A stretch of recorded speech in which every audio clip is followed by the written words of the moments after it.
গভীর রাতে হচ্ছে নোটিশ আসছে যে সবগুলো সরিয়ে ফেলতে হবে।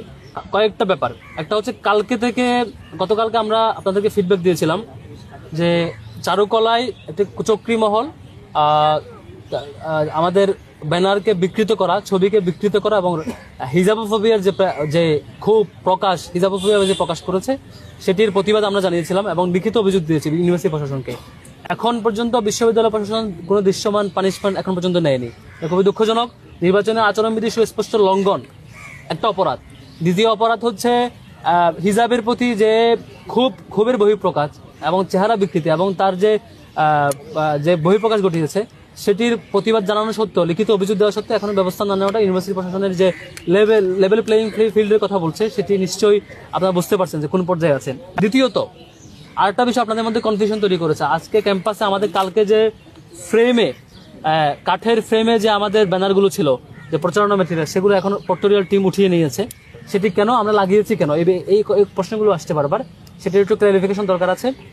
আমরা আচরণবিধি পড়ছিলাম, আচরণবিধিতে কনসার্ন ছিল যে বিশ্ববিদ্যালয়ের ওয়ালে, দেয়ালে, স্থাপনায়, গাছে বা অন্য কিছুর ক্ষতি হবে এবং গ্লু দিয়ে লাগানো, প্যারেক দিয়ে লাগানো বা হচ্ছে স্থাপনার কোনো ক্ষতি হবে সেখানে সাঁটানো, ব্যানার সাঁটানো, এগুলো নিষিদ্ধ। পরে আমরা নির্বাচন কমিশনকে আগের দিন ফোন দিয়ে বলেছিলাম যে আমরা কি এরকম পারবো কিনা, যে হচ্ছে ফ্রেমে লাগিয়ে ব্যানার লাগাতে পারবো কিনা, যেহেতু ইউনিভার্সিটি স্থাপনার ক্ষতি করবো না, আমরা নিজেরাই ফ্রেম বানাবো, ফ্রেমে স্ট্যান্ড বাই সেগুলো লাগাবো।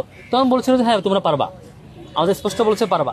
এরপরে আমরা আমাদের সেই ক্ষুদ্র সক্ষমতায় ক্যাম্পাসে বিভিন্ন স্পটে আমাদের প্যানেলের পরিচিতি করানোর জন্য সেগুলো দিয়েছি। দেওয়ার পরে সারাদিন কোনো খোঁজখবর নাই। যখন হঠাৎ রাত 10টা-11টা পরে ফিডব্যাক আসছে যে এটা আচরণবিধির মনে লঙ্ঘন হচ্ছে। আচরণবিধির সুস্পষ্ট কথা না। এরপরে ফোন দিলাম যে কেন আচরণবিধি লঙ্ঘন হচ্ছে, বলে যে আচরণবিধি তো আমরা তৈরি করি নাই, নির্বাচন কমিশনের কোড আনকোড ভাষ্য যে আচরণবিধি তো আমরা তৈরি করি না, সেটা আলাদা কমিটি আছে তারা করেছে, আমাদের দেখার সুযোগ হয় নাই, একটু ফাঁক থেকে গেছে, এই জন্য মনে হয় একটু গ্যাপ হয়ে গেছে। তোমরা তো আচরণবিধি লঙ্ঘন করো না, সমস্যা নেই, কিন্তু আমরা আলাদা নতুন করে বসে সিদ্ধান্ত নিচ্ছি, এই ধরনের ফিডব্যাক। এর মধ্যে কিছু কিছু মিডিয়া প্রকাশ করা শুরু করছে যে আমরা আচরণবিধি লঙ্ঘন করেছি, অথচ আমরা স্পষ্টত কনসার্ন নিয়ে আচরণবিধি মেনে সেটি করার চেষ্টা করেছিলাম।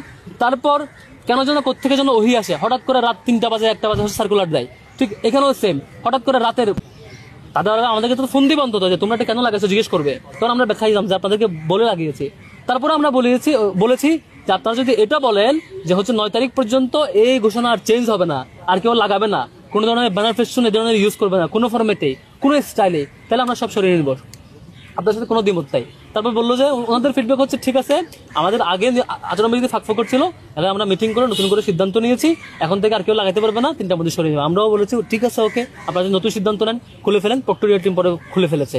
এ হচ্ছে সামগ্রিক অবস্থার ফিডব্যাক। কিন্তু